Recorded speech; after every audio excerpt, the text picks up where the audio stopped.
Okay, for everyone just joining us, for the attendees, we had a little bit of technical. We're waiting for our last panelist to get on, and we will be starting the discussion here shortly.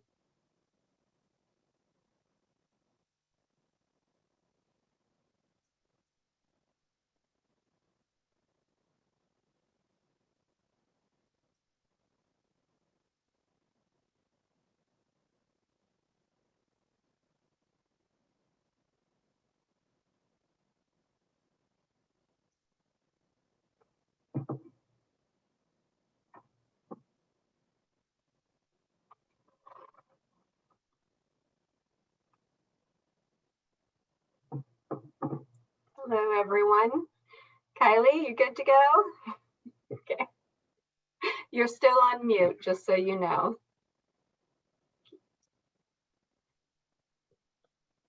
All right. Thank you, everyone, for attending our panel today on food safety and produce wash water, protecting the producers and the consumers. We have a very nice group of panelists today, both from BioSafe and from some external specialists. What I'd like for each person to do is we're going to start on my clockwise with Miguel, then Emily, Kylie, and then Jay. If you guys could each just give yourself a brief introduction of who you are and what you do within this field. Miguel?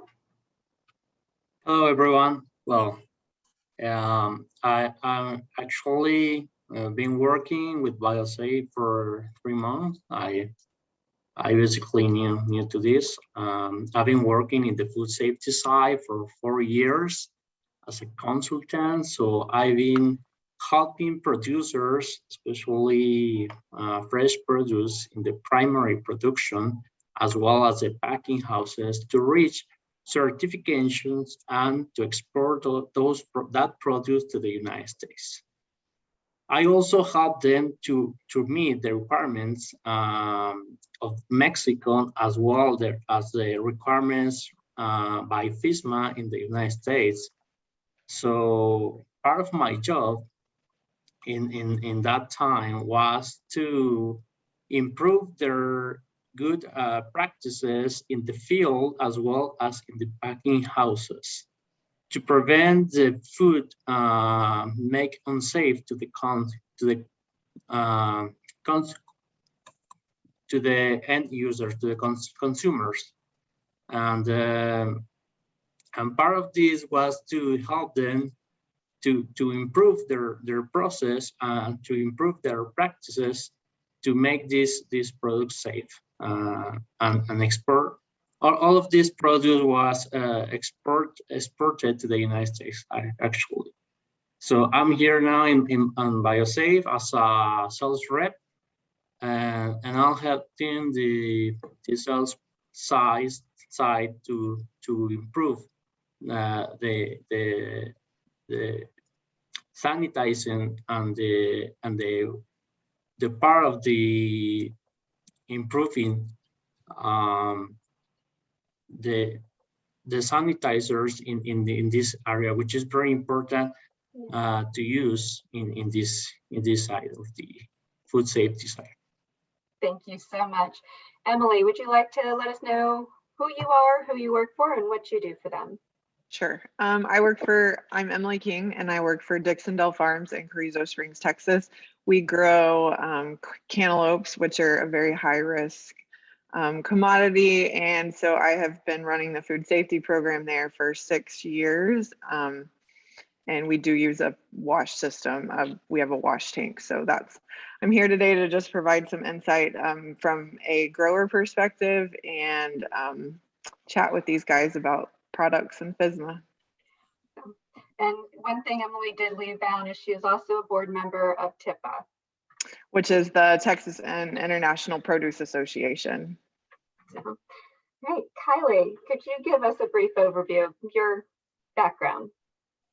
Hi, well, good afternoon, everybody. My name is Kylie Harper-Larsen. I am the ag safety lady. My firm is a crop to consumer consulting firm that specializes in food, environmental, and workplace safety compliance, as well as the unfortunate consequence of crisis consulting when we have to deal with the ramifications of things like FSMA inspections, recalls, and outbreaks. I have been involved in the produce industry and food industry for 15 years. I'm a former University of Florida faculty member in the Extension Outreach Division, and I have a significant amount of my time that was spent working directly for you guys in the industry, and I am so happy to be able to be invited to be here today. Thank you. And last but not least, Dr. J, could you give us your information?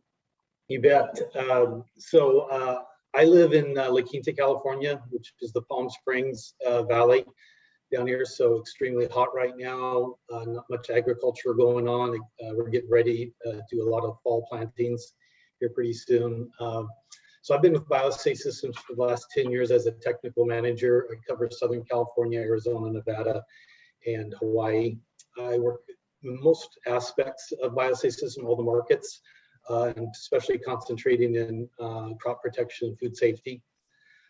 For the last 12 years, I've been involved with food safety, and just recently more involved with field food safety. You know, traditionally food safety we've thought of as a post-harvest activity once the crop is harvested, but with the recent E. coli and different things that have been happening in the desert, the LGMA has a pretty good grasp of this in the program, and so a lot of growers have had to shift their focus to field food safety. And so I do a lot of that, from treating surface water that is used for irrigation to sanitizing or spray,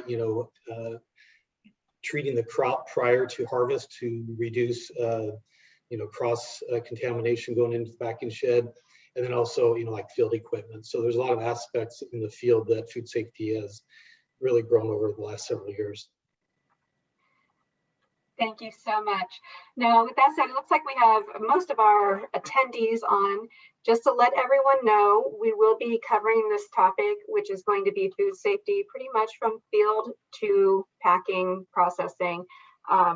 We have a very wide range of people on the panel that cover all of those aspects. If you have any questions, please type them into the Q&A, and we will be asking our panelists to answer them for you. We did just have one come in, kind of a little more of a personal one, but we'll go ahead and ask it real quick.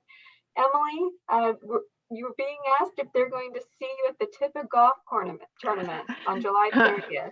Yes, so we are planning to be there. We'll be there next week. Great. Let's go ahead and start with some of our questions regarding food safety. Are any of the panelists aware of the FDA's new era of smarter food safety, the low or no cost tech-enabled traceability challenges? Can anyone answer this one for me? I can, and I think this might be an opportunity for Emily to join in as well, since she works for a grower, packer, shipper. The FDA has challenged the food industry to be able to implement, going all the way back to before the field, going back to ingredients such as water, fertilizer, seeds, transplants, field assessments, all of those, what we would call like ingredients into the recipe that may be the final product that comes from the field. They've challenged us with being able to account for all of those in a digitized format. So not just paper, and being able to transfer that information in a very transparent, seamless way. Many people on the call may know it as blockchain, but that is actually the name brand of one of the pioneering softwares for transparency for this information, but it really takes all of the information for the ingredients all the way through when something was packed, when it was fertilized, when it had a crop amendment, a nutrient applied to it, who performed the harvesting, what equipment was used for the harvesting, all of the food safety data that goes into the harvest, as well as transportation to and from the facilities, all the way to it getting to the destination where the consumer would buy it, tying all of that information in. And it was really designed just so we would be able to have confidence in our food system, and anyone who might need to be notified of a recall, they could get that information much quicker. Hey, Emily, would you like to add to that? I'll just say, like, from a grower perspective, it's been challenging to, you know, like, there was food safety and, you know, we have all of that documentation, but like tying all the way, you know, tying all of them into one particular system has been super challenging, because we've been in different systems, right? Like, we had spray records in one system, and for, you know, yes, for food safety, I could locate them. But as far as tying them and making that data streamlined has been challenging, but I have definitely seen the industry moving in that direction for a while.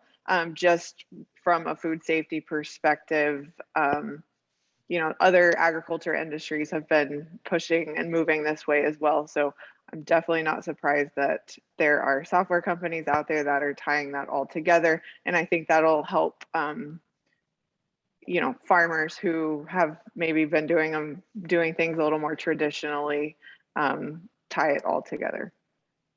Great. Jay, just curious if you want to add anything that you see from the outside field side of it on your out in California in the Southwest. Yeah, I think the new program kind of mirrors a lot of what has been going on in the leafy green industry. We call it the LGMA, with producers that produce leafy greens belong to this organization, and they've been doing this, you know, probably since you know, early '06, tying all this together because of the recent incidences and things with, you know, field food safety and that. So that's probably a model they're following, and it's you know, it's very informative, you know, when you put all the pieces together to see. And you got to, you know, growers and producers and processors, you know, in today's age have to respond in a timely manner. And so I think this will aid in helping everybody do that. Great. Miguel, would you like to add anything, or should we move on to the next question? You have it with a different side on the imports, so. Yeah. I just want to add that, well, here Mexico producers and growers are pretty aware of the traceability of the information, and as Kylie said, it's very important to have that information available when, in case of any recall, they have that information to make prompt decisions and to make quick decisions to avoid the product will be and in the consumers, and it's something pretty hard with some producers and especially in the primary production packing houses. The packing houses, they are more aware that this information has to be recorded, but it's something that here in Mexico we've been working with to make that information more easily to get when in case of any recall or in case of any contamination. Okay, I'm going to move on to a question that came in beforehand that will kind of move into the same line of discussion. What is the difference between the Hassip and preventative controls for human food, and why is it important to know? Emily, do you want to start on this, or Kylie? I know this is going to be more into your realm. Kylie can start. Kylie? Well, it's very important to understand that Hassip is hazard analysis for critical control points, and it may or may not be regulated by the FDA for your particular process. Hassip is applicable to facilities as well as the preventive controls for human food. The preventive controls for human food is part of the Food Safety Modernization Act. And we have some packing houses, not processing plants, but some packing houses that actually will follow Hassip and not follow preventive controls because they are grower owned and operated, maybe cooperative owned and operated, and they fall under the produce safety rule. The basis of both of these methodologies is to help the consumer to have safeguards in place for the food that they consume. However, it's approached different ways. Hassip is more focused on mitigation and reductive methods, if you can, elimination. Preventive controls for human food says it right there in the title. It's focused on preventive controls, which are process controls, which some may view as control points or critical control points, allergen controls, supplier controls, and sanitation controls. And the main thing to really know about these two types of methodologies is that industry has best practices for both of these. And whether you are regulated or not, it is the best insurance policy that you can have to have both a qualified Hassip practitioner as well as a qualified individual, which is called a PCQI, at your location so that they can advise on how to produce your products the safest way possible, because there is not a one-size-fits-all preventive control or Hassip plan, no matter what you're producing. Thank you so much. I'm going to move on to a question that just came in that I think Jay, Miguel, and Kylie, all three could answer, which we'll go ahead and start with you, Jay. Can you please advise the best practice for validating wash water sanitation process? Because we do start that back in the field and then all the way through. Yeah, when I think of validating, a wash water system, you need to follow the label of the sanitizer that you're using. If you're using PAA, such as say like Sanidate, depending on what label you're using, on the label will tell you exactly how to use it and the claims behind those rates. But to get really specific to, a grower's, system, you need to do a validation there under their real world conditions, with the product coming in, whether it's, how contaminated it is. And basically what it involves is running the system, taking before and after samples at different points in the system to get a feel for how effective your system is. And that's what you do to validate. So you're going to take, a pre-sample before, say, a wash spray system. You're going to take a post one, and this is the water. And then you can also do the product itself. So you can do, say, the rinds of cantaloupes before and after to see what the microbial load reduction is after the product has went through the process. So in a nutshell, that's, validation in the grower's packing shed. Miguel, do you see anything different in the Mexico market than what Jay said? Yeah, one thing to when it comes to validation of wash water sanitation process is the best way is to use an analytical method, which is microbiological testing. And what are you going to test? In this case, where you have in your sanitizing program, which could be the food contact surfaces and non-food contact surfaces, as well as the product. So one way here to make sure that your water sanitation process is being effective is that you have to test the surface that you are sanitizing. As well, there's some tests that are quick tests as the ATP test, but this is not so effective as the analytical method when you test a surface and you want to make sure that there's not microorganisms in the surface. Great, thank you so much.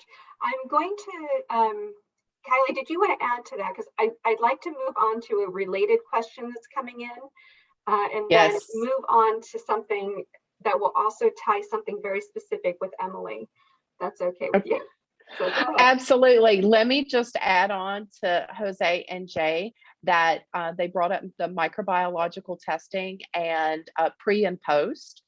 You want to make sure that it represents the totality of the product being supplied. So if it's yours as well as bought product, you need to make sure that you test that and that you use FDA approved testing methods. When we talk about validation, that's the only recognized methods that the FDA will accept for validation. So those are ANSI and BAM, and we can send links to those for anybody who's interested after.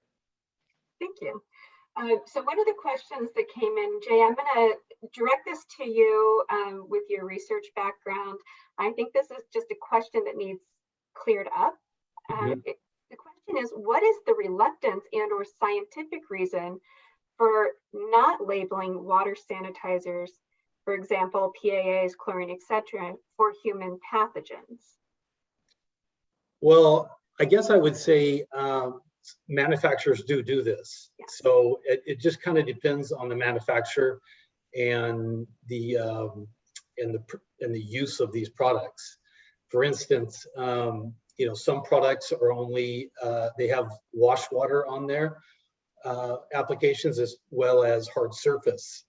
And you can, you know, the EPA has protocols that you have to follow and send out to, you know, laboratories that do GLP studies. These are scientific studies that follow these protocols, and they have to meet, you know, certain log reductions, and they have to pass these tests in order to get these claims on labels, right? And that takes research, and, you know, frankly, it takes, you know, thousands of dollars to do this. So it just all depends on the manufacturer and the owner of these labels that do that. So you will find human health pathogens on like our labels. Sanitate 15 has it for both hard surface and for processed waters. So you'll find that, and you just got to look through the labels. And just because a label has a claim for hard surface disinfection for human health pathogens, if you treat it, you know, X ppm for so long, you'll have a 99% reduction in, say, Listeria, E. coli, Salmonella. Those are the three basic ones. But they may have other applications on the label, but that doesn't follow the claim. You have to have those, you know, each section, if you want that, you know, that claim on it, you have to do the EPA, FDA, you know, follow the protocol. So manufacturers do it, but it just all depends on each specific label. Thank you. Okay, moving on to the next question. When is there an outbreak? When there is an outbreak of something such as Listeria, how does it normally take for the source of contamination to be identified? How long? Have there been any cases of a grower packer processing using a smart technology and critical intervention points having contamination outbreaks to trace it back to them? Not sure if Kylie can answer this. Jay, you may have experienced something in the field, as well as Miguel. And Emily, I'm going to use a follow-up question for you, if you don't mind. Good. So, Kylie, would you like to start with that? It's a very difficult question to answer. And that's one of the main reasons for the Smart Error in Food Technology Challenge that FDA has out right now, because we don't have consistency, unfortunately, in our industry. And we have struggled severely with outbreaks across lots of commodities. And that's the reason why we're seeing retailers and food service entities, as well as buyers of certain commodities, risk rank commodities based on outbreaks and based on recall and based on growing, packing and processing conditions. Sometimes the recall or the outbreak, which an outbreak, of course, is 2 or more illnesses identified from a single source, they think. We have seen an instance where it can be a simplified matter of hours, where the entity already has defined and complete traceability control of shrink on the outside, going all the way back to knowing all of their ingredients, and it's only hours, and they can produce that and show 100% accountability. That has most recently happened with some controlled environment atmosphere entities. And that's a holistic approach to growing, packing, and processing, as we all know. But unfortunately, we're still seeing issues with actually pinpointing some of the actual sources from some of our leafy greens, some of our herbs, some of our melons, some of our pepper and cantaloupe and cucumber outbreaks that have occurred.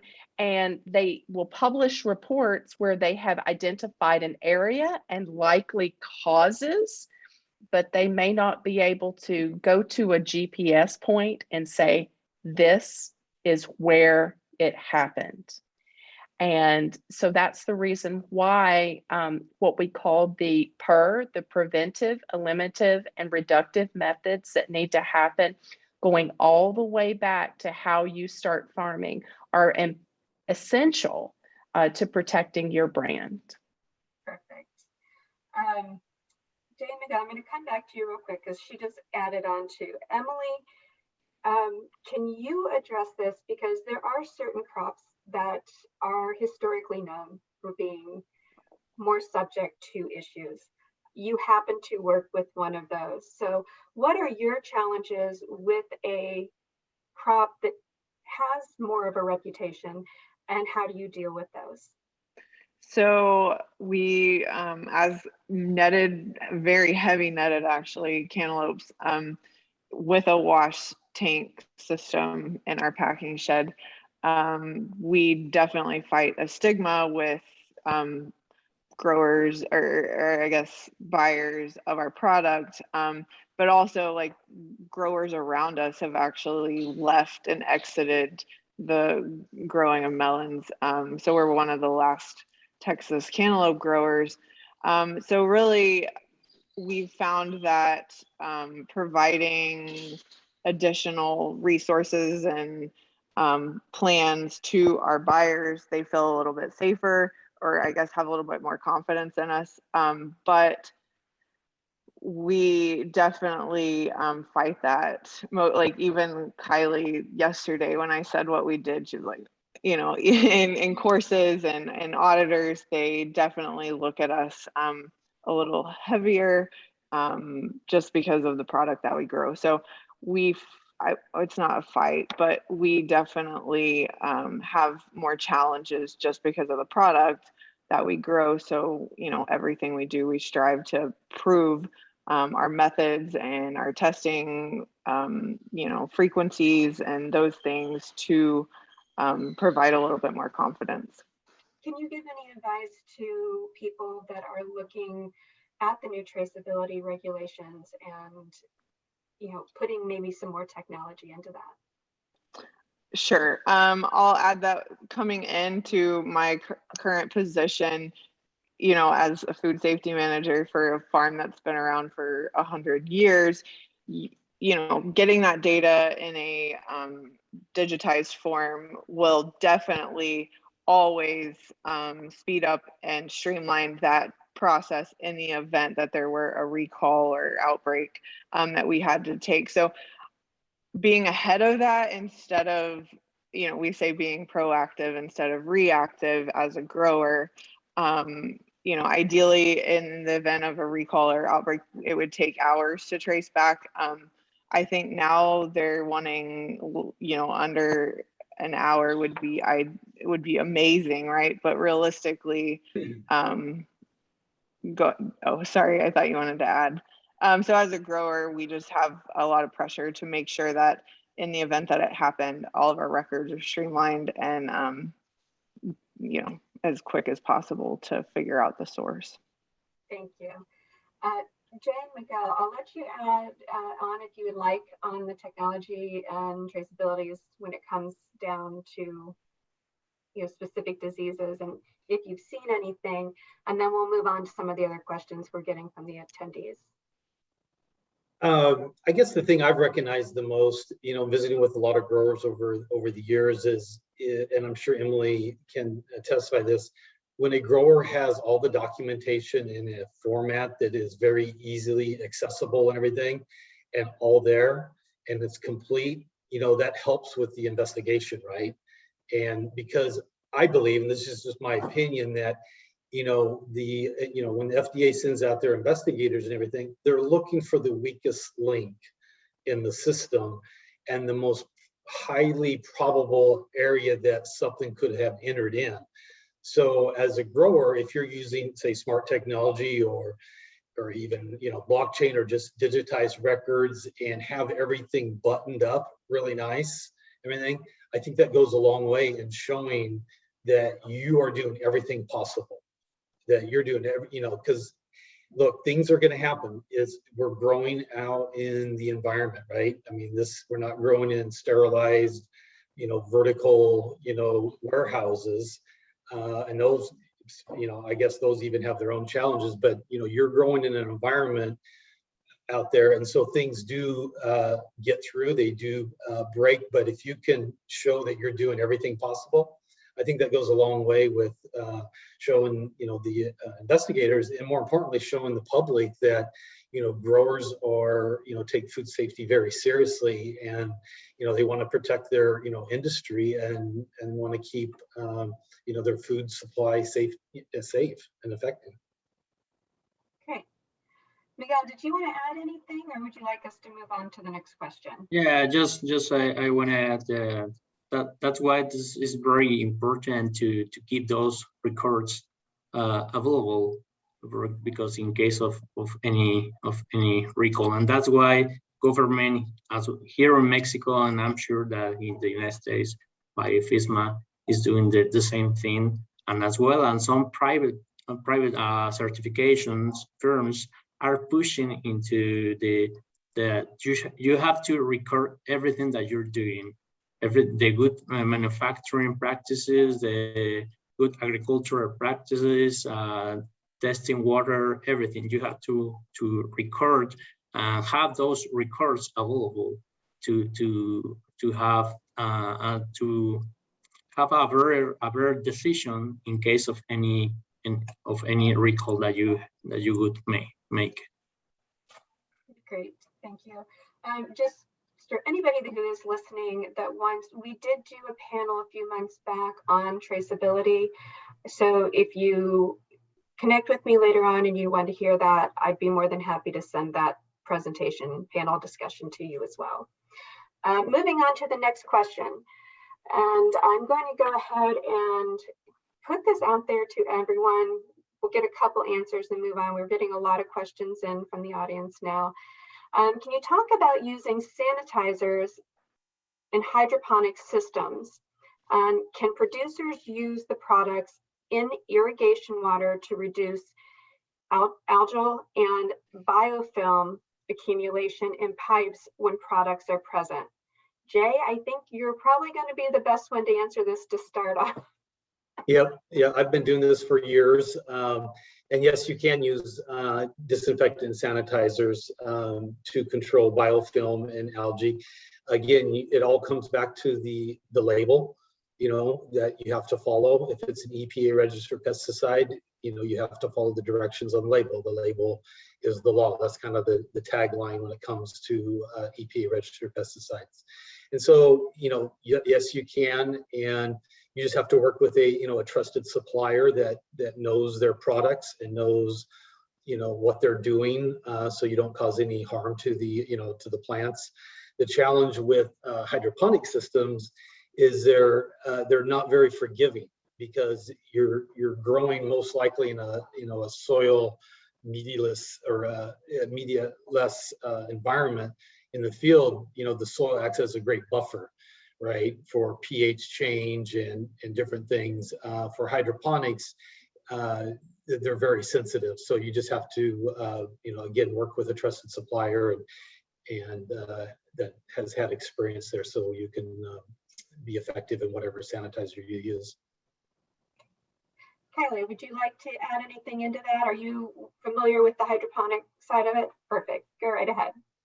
Yes, hydroponic growing of mostly leafy vegetables and also our dry vegetables has increased dramatically, and we have seen consumers really get interested in that. It's important for people to address the fact that if they're reusing styrofoam or floats in their hydroponic systems, that introduction of algae and therefore potential introduction of biofilm is almost a definite. And so you have to have a preventive and reductive method in there, no matter what type of sanitizer it may be, that effectively addresses the particular hazard that may occur. And don't be nearsighted into thinking that if you are just constantly doing a small amount of drip, that biofilm might not develop. As Jay will probably shake his head to, biofilm is the antithesis of a hydroponic system. Wherever there is a bend in a pipe, biofilm will develop. So anytime we have biofilm, it's not just a chemical treatment, it's an elbow grease treatment too. We have to have effective cleaning as well as sanitation. So that needs to be part of everyone's plan as well. Great. Emily and Miguel, would you like to add into this conversation? Not really. I'm not Okay. familiar with hydroponic. Great. We're going to move on to the next one. Once a sanitizer is used to disinfect or control potential pathogens, microbes, etc., it seems that you have basically left an open petri dish to allow any pathogens to enter the food supply. With beneficial bacteria present on the food, won't it naturally control these issues? I will do a roundtable on this one because I think everyone will have input on this. So Emily, you're my first one on the screen. So I'm gonna have one of them start. Okay, Kylie, let's start with you then. Thanks. Well, one of the things that we're charged with in food safety in particular is the fact that we protect our consumer and then we protect our brand. And we have to make sure that we effectively identify the hazards that are plausible, probable, and historical. Okay, so I'm going to repeat that again: plausible, probable, and historical. And when we look at that and we're looking at pathogens, Jay named off some of the most notable: Listeria, particularly Listeria monocytogenes, Salmonella, which there are various races that cause particular human issues. And then E. coli, and we have Shiga toxin producing E. coli that are of particular interest, as well as many other pathogens that are out there. We also have parasites. Let's just say that, and they're incredibly hard to test for. They take long times for incubation. And while that's going on, recalls and outbreaks can increase because we don't know when product needs to be pulled from shelves.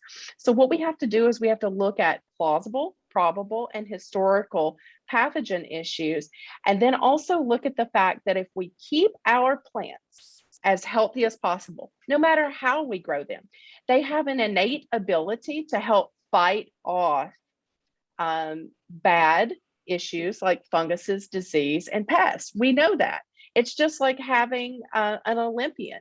They can effectively fight off many things that the rest of us can't, because they are primed for the game and the competition. And that's what we have to make sure that our plants are, that they're ready to deal with potential pathogens.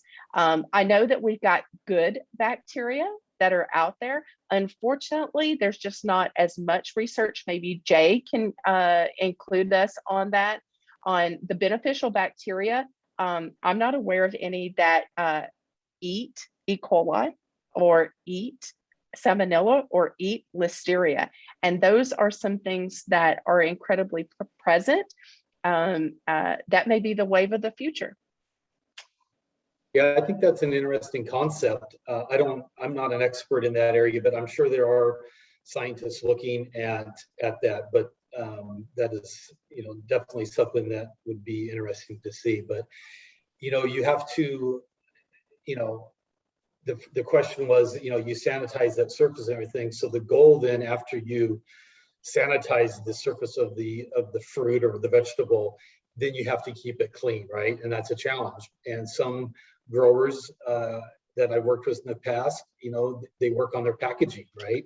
So it's not bulk packaging. It is, packaging that a consumer can look at, but they can't touch with their hands in that, because that's really kind of what we're talking about. We're talking about that last mile in the food chain, is once everybody has done everything from the field food safety to the packing shed to the transportation, and now we're at that last mile where you could potentially get contamination. And so growers and shippers are being innovative with packaging things. And, this would be something also that, could you spray on a beneficial bacteria that has shown and demonstrated efficacy to protect against, these human health pathogens. But I think that's something for, scientists have to, totally, they have to investigate and figure that out. But I don't believe there's anything today that supports that. Yeah. Anyone like to add to that? All right, let's move on to some of the next in questions. This one kind of adds on as, are disinfection byproducts considered a food safety issue? And Jay, Kylie, I'll let you guys start with this one, and then Miguel, I'll let you answer on the international side too. As far as, it would depend on, the disinfection product that you're using. I'm not an expert in chlorine, and that's really what most people are concerned about, is the byproducts that chlorine generates. Some of them have been shown to be carcinogenic and things like that, but you got to understand that these are at a very low level, parts per billion. And so I'm just not aware that there's been any studies that show that there's a food safety risk on certain vegetables or fruit.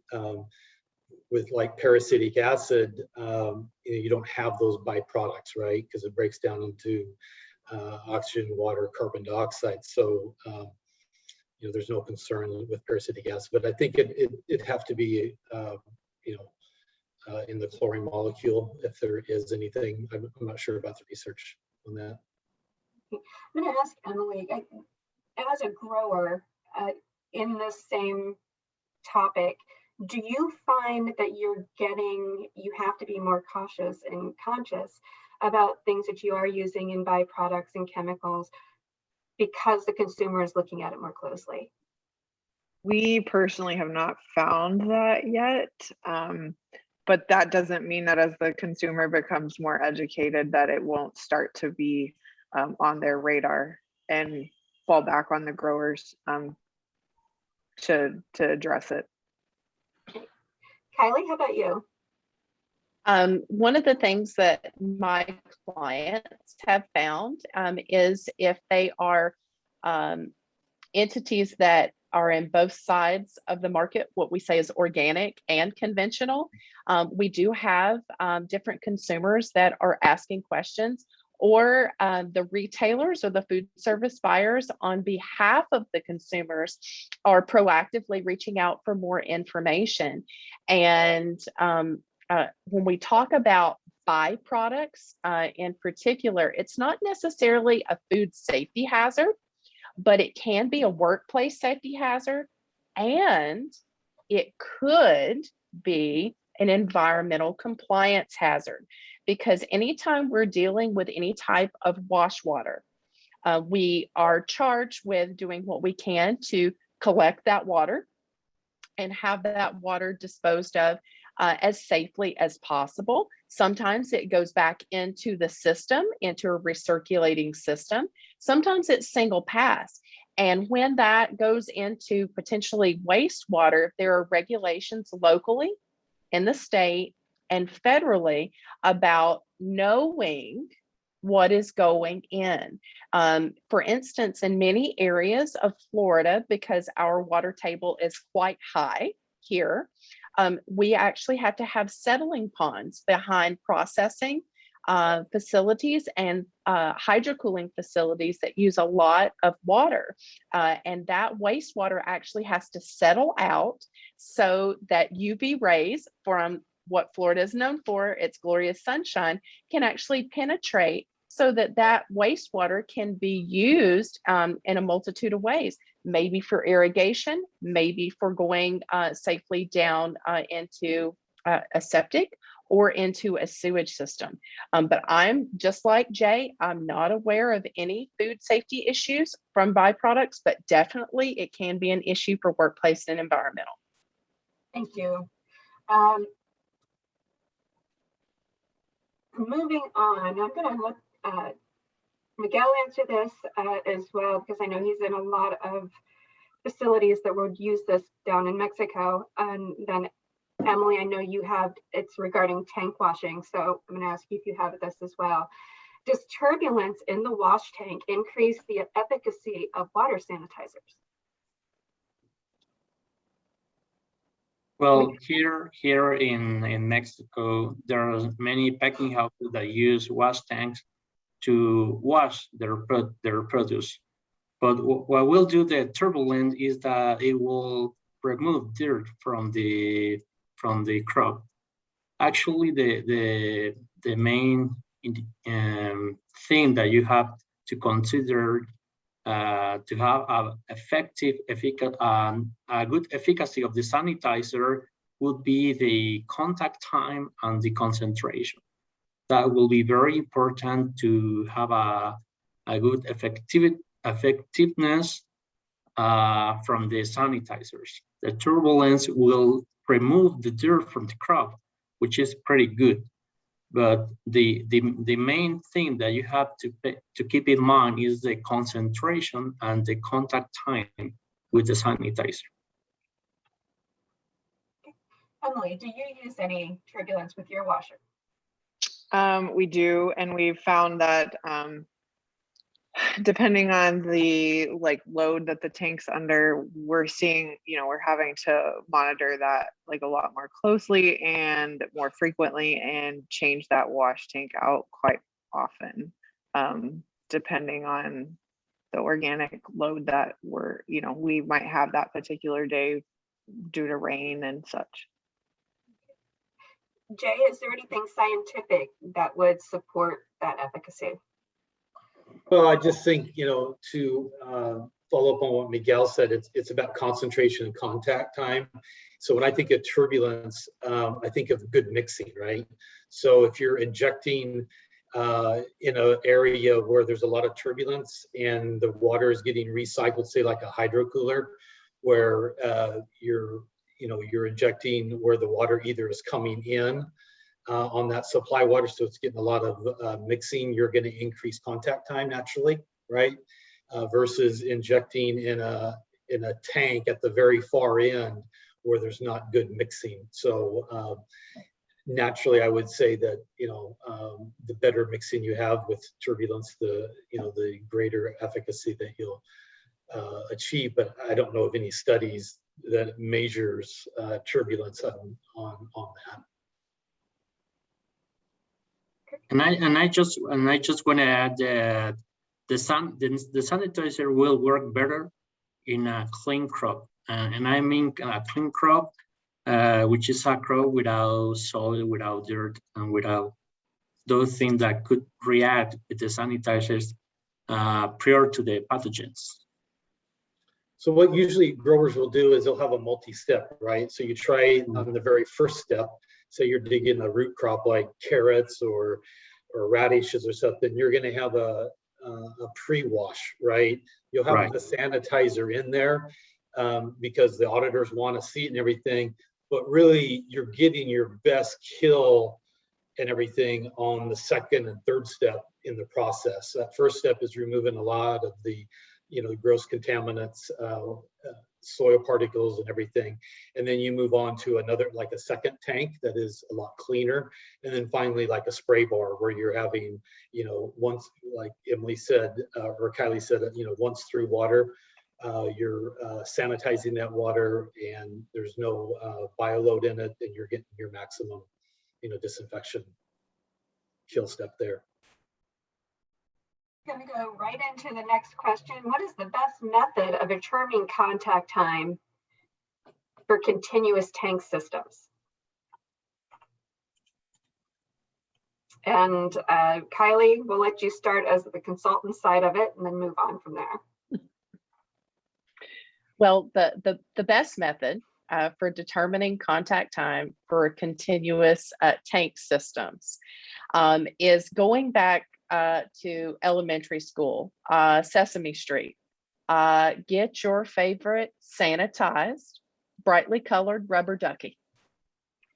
And you want to put it at the RPM of normal RPM and look for best case, middle of the ground, and worst case scenario for that rubber ducky from the beginning to the end. And that means stop watching the rubber ducky.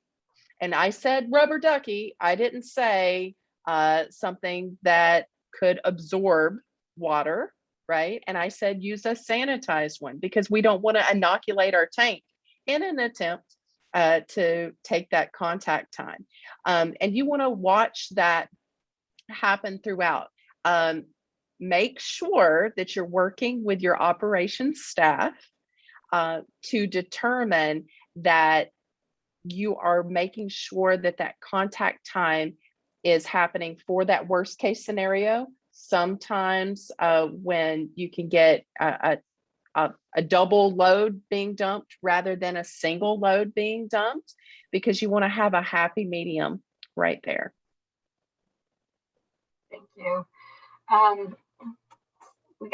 We still have quite a few questions, but we're only about 10 minutes left in this. So I'm going to go ahead, ask one more question, and then we're going to do a quick roundtable of what each of you would like the audience to have as a takeaway with this food safety and again, protecting our producers and consumers, both with the wash water and FSMA regulations, anything else you might want to add into that. The next question we're going to do real quick before we run into that is, what are potential health issues of using sanitizing food?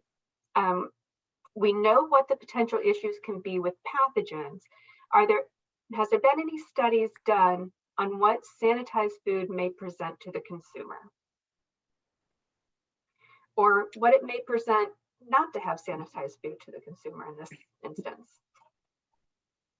I don't know of any studies that is that's done in this area. I can tell you from just personal experience that, because we, we have large farms, and, the whole market has changed where we're shipping food across a lot of regions, that it's vital to keep the food sanitized, right? I mean, that's how you can control outbreaks from widespread. So I just don't know why you wouldn't want to sanitize your food, right? Okay. I have to say that the unknown is out there, and we only have in our artillery what is available.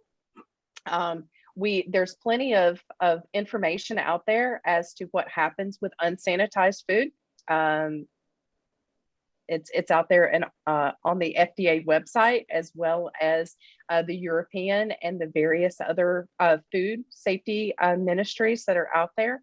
The best thing that I can say is it's imperative to understand dosing and have properly trained employees as well as managers, so that they are making sure that equipment is calibrated, that you can have people who are trained, because we cannot calibrate employees, but we can educate everyone so that we can try our best to not overdose or to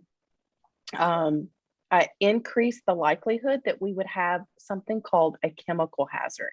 And when we're talking about produce wash water, a lot of times we're focused on biological hazards really being the issue. But when we're using any type of sanitizer, that's the reason why Jay said the label is the law. We have to make sure that we are using the range that is appropriate and applicable for what is allowed on the label. Thank you. Would anyone else like to add to that one? Well, I just want to add almost the same thing what Kylie said. Is just about the label, that you will follow the right concentrations that your technician has recommend you, and as well as the FDA requirements, which has established maximum limits for some sanitizers. You don't have to overdose those concentrations, and you have to follow always the label, and that's why you have the opportunity to handle a range of concentrations, but you don't have to overdose those concentrations to make sure that will not cause any harm to the end consumer. Great. Okay, we have just a couple minutes left in this, so let's go ahead and again, we're going to do a roundtable, starting with Emily, Kylie, Jay, and then Miguel. Please give me a piece of advice and give the audience a piece of advice that you would like them, from your experience in the field, to take away from this panel today. Emily? I'll just say, like, as far as like record keeping goes and transparency, we've found that the more data that we collect and have on hand, the more employees that are trained, the more all packing shed employees know our Hassip plans and our critical control points. While we can't control everything, we can just do our best as growers to keep consumers safe. And so we've just found that as much data as possible and controlling what we can, and in the unfortunate event of a recall, having all of that available to make sure that we stop the spread immediately is just what we're trying to do. So provide and record as much data as possible, and hopefully that streamlines the process in the event you had to go find the source. Thank you.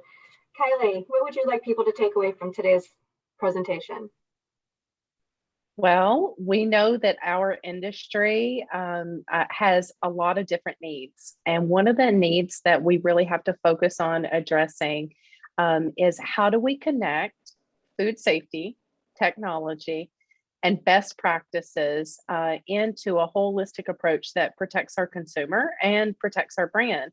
And so one of the things that I want to remind everybody that is listening in is you are the expert when it is your process. And it is absolutely your charge to do whatever possible to know as much as possible about that process. Ask questions of your operations staff, ask questions of your maintenance staff, and ask questions and get commitments from your ownership and your management to provide you and your organization with the resources necessary to protect those consumers and ultimately protect your job. You are a defender of the right, and you're not always the no police. So all of us on this panel have been there with you, and we understand the struggles that you face, but we're available to answer any questions afterward. Today is just the beginning, I think, of this produce panel. Great, thank you. Jay, what would you like for everyone to know? I guess my thing would be, I get this a lot. I get a lot of questions, and we even had some on the questions here, like which sanitizer is the most effective? And while there are a lot of differences between sanitizers, a lot of them can be effective. And I would just recommend that growers or processors, when they do decide on a technology, work with a trusted provider that knows their product, that has a good support staff from microbiologists and engineers, things like that, that can help you, and not something that just is a product. You have to have a company that stands behind it, that is there to help you with challenges for validating the system, what the proper concentration, contact time, all those things, that takes a team to do. And so I would say work with a trusted provider that you can depend on and lean on when you need questions asked or answered. Thank you so much, Miguel. We do have some people that internationally here, so give me your last minute of information that you would like people to know from your side. Yeah, I think my recommendation is always follow the label information and focus on your workers, especially the people who is preparing these sanitizing solutions. You have to make sure that they are prepared to make this solution, and you have to train them consistently to make sure that they doing the right way. Thank you so much. With that, we are at 1 hour and 1 minute. I want to be respectful of everyone's time and thank all of our panelists for attending. For the people that did not get their questions answered, I will forward them on. If you come up with any other questions or you would like to rewatch the presentation, please contact BioSafe and we will help you out with that. Everyone have a wonderful day and thank you again. Thank you. Thank you. Thank you.